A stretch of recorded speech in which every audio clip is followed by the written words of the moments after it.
Use area equals base times height to find the area of each parallelogram below. Okay, so you've got to show it working and set it out as we've been shown in class. So let's just start with the formula.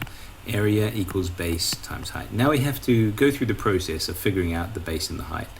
So given this dimension, which is 5 meters, we're given this dimension along here, which is 2 meters, and we're also given this indication over here, which is 3 meters.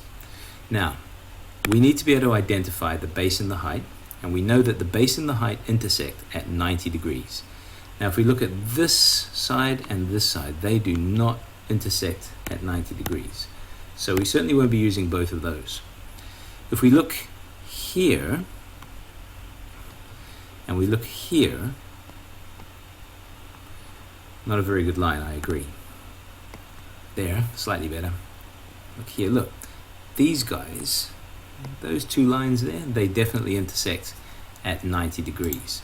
So this indication out the side here is part of the data that we need. So let's go to the next line, area equals base. So we'll call that the base is 2, and multiplied, that's a bracket by the way, multiplied by the height. That is definitely not the height because it doesn't meet at 90 degrees. So this will be our height, and that's 3. So area equals 2 times 3, which is 6. What's the unit of measurement? We're talking meters, and those meters are squared because we're talking area. Okay, for the next one, again, we're given way more information than we need, but it is relatively simple as long as you remember that the base and the height intersect at 90 degrees. So this one here, for example, this 5 meters, that doesn't intersect any other line at 90 degrees. So that's out. So let's keep writing. Second line is base. This is our base, and that is 7.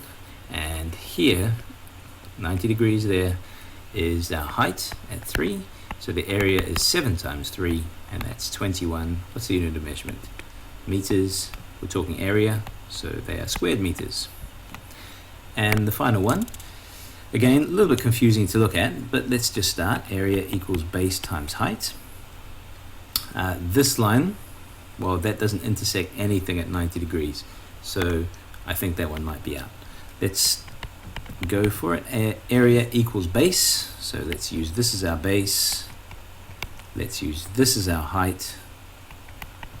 And area equals 8 times 11, that's 88. 88 what? 88 meters. And because we're talking area, those meters are square meters. Complete.